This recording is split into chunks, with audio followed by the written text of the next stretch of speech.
Assalamualaikum warahmatullahi wabarakatuh. Selamat pagi anak-anak kelas 8 yang Ibu banggakan. Semoga kalian selalu dalam keadaan sehat walafiat ya. Marilah kita mulai pembelajaran pertemuan ketiga ini, yaitu masih bab yang pertama, yaitu kedudukan dan fungsi Pancasila. Ya, kata konsep sudah kalian tulis kemarin ya. Kedudukan dan fungsi Pancasila itu yang kita bahas ada 4. Kedudukan, fungsi dan arti Pancasila, arti pentingnya Pancasila sebagai dasar negara dan pandangan hidup bangsa, kemudian nilai-nilai Pancasila sebagai dasar negara dan pandangan hidup bangsa, kemudian membiasakan diri berperilaku sesuai dengan nilai-nilai Pancasila dalam berbagai aspek kehidupan. Ya, sudah kita bacakan ini semua. Oke, tujuan pembelajaran pada pertemuan ketiga ini yaitu satu, bahwa kalian ya setelah mempelajari materi ini, siswa diharapkan mampu satu, mensyukuri kedudukan, fungsi dan arti pentingnya Pancasila.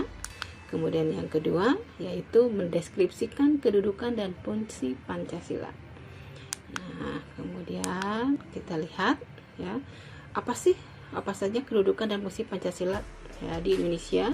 Yang pertama, bahwa Pancasila dijadikan sebagai dasar negara. Apa itu dasar? Dasar itu adalah fondasi. Ya, berarti Pancasila dijadikan fondasi berdirinya suatu negara, berdirinya negara Republik Indonesia. Nah, di sini disebutkan Pancasila sebagai dasar negara adalah dipandang, dipahami sebagai pedoman dalam pengaturan kehidupan penyelenggaraan ketatanegaraan yang mencakup berbagai bidang kehidupan, atau pedoman dalam penyelenggaraan negara Indonesia. Jadi intinya ya, Pancasila dijadikan dasar fondasi dalam penyelenggaraan sebuah negara, yaitu negara Indonesia. Jadi pemangku negara menjalankan pemerintahnya harus sesuai dengan nilai-nilai Pancasila. Kemudian yang kedua, Pancasila sebagai pandangan hidup bangsa. Pandangan hidup bangsa itu seperti apa? Nah, ini pandangan hidup bangsa merupakan cara pandang, pedoman, arahan, petunjuk ya, seseorang memandang sesuatu pada diri sendiri maupun pada kehidupannya. Jadi intinya bahwa Pancasila itu jadikan petunjuk, pedoman, arahan bagi setiap perilaku bangsa Indonesia, baik itu dalam kehidupan sehari-hari, baik itu dalam kehidupan keluarga, bermasyarakat dan bernegara. Nah, kemudian selanjutnya kedudukan dan fungsi Pancasila sebagai kepribadian bangsa. Nah, karena warga negara Indonesia setiap tingkah lakunya, perilakunya harus sesuai dengan nilai-nilai Pancasila, berarti otomatis Pancasila dijadikan ciri khas. Nah, atau apa? Nah, di sini disebutkan dalam kasus bahasa Indonesia, kepribadian bangsa adalah ciri-ciri watak yang menonjol yang ada pada setiap warga negara Indonesia. Oleh karena itu, kepribadian bangsa Indonesia adalah unik, khusus dan berbeda dengan kepribadian bangsa-bangsa lain. Contoh misalkan orang Indonesia ramah-ramah, ya, orang Indonesia baik. Ya, mudah-mudahan ciri khas itu akan tetap ada terpatri dalam setiap perilaku bangsa Indonesia, warga negara Indonesia. Ya. Yang selanjutnya, yang keempat, Pancasila sebagai penjajian luhur. Ya, karena Pancasila itu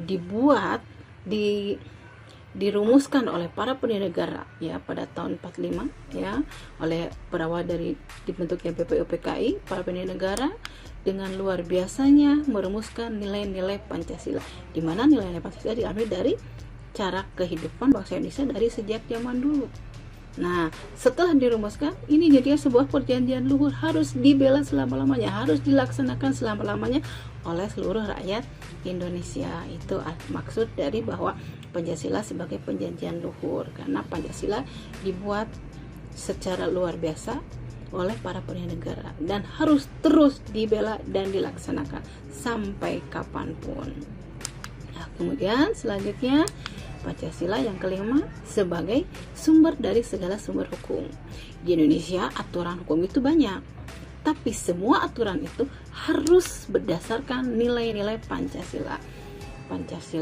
Kemudian kan ada yang namanya Undang-Undang Dasar 1945, kemudian ada undang-undang, peraturan-peraturan itu semuanya harus bersumber dari Pancasila. Jadi tidak boleh ada peraturan yang tidak sesuai dengan nilai-nilai Pancasila. Itu yang dimaksud bahwa Pancasila sebagai sumber dari segala sumber hukum. Kemudian yang keenam, Pancasila sebagai ideologi nasional. Ideologi itu adalah hasil pemikiran. Ideologi itu ide, ya, ide pemikiran para pendiri negara, para orang-orang Indonesia pada zaman dulu, ya. Jadi Pancasila adalah merupakan hasil dari pemikiran rakyat Indonesia. Nah, di sini disebutkan bahwa Pancasila adalah sebagai ideologi nasional merupakan sistem nilai yang ideal, dicita-citakan, diyakini kebenarannya untuk diwujudkan dalam kehidupan bermasyarakat, berbangsa dan bernegara di Indonesia.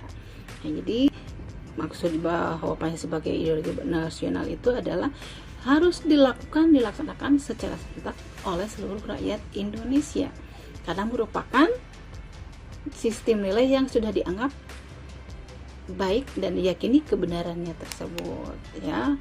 Nah, itu disebut dengan bahwanya sebagai ideologi negara. Oke, ya, selesai, ya. Terima kasih. Semoga sukses dan tetap semangat.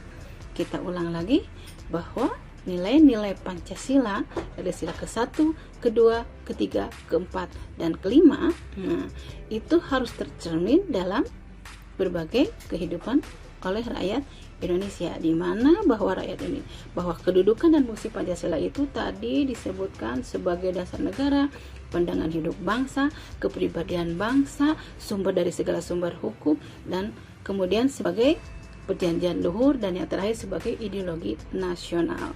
Jadi intinya dalam berbagai kehidupan, baik itu dalam kenegaraan maupun dalam bermasyarakat seperti biasa di kalangan masyarakat, Pancasila harus selalu jadikan pedoman dan petunjuk untuk menjalankan roda kehidupan.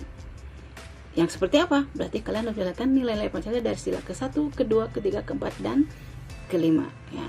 Mudah-mudahan pertemuan yang ketiga ini bisa dipahami secara jelas. Jangan lupa jawab pertanyaan di Google Form di latihan soalnya.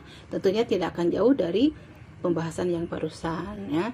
Semoga sukses, semoga sehat selalu. Terima kasih atas perhatiannya. Wassalamualaikum warahmatullahi wabarakatuh.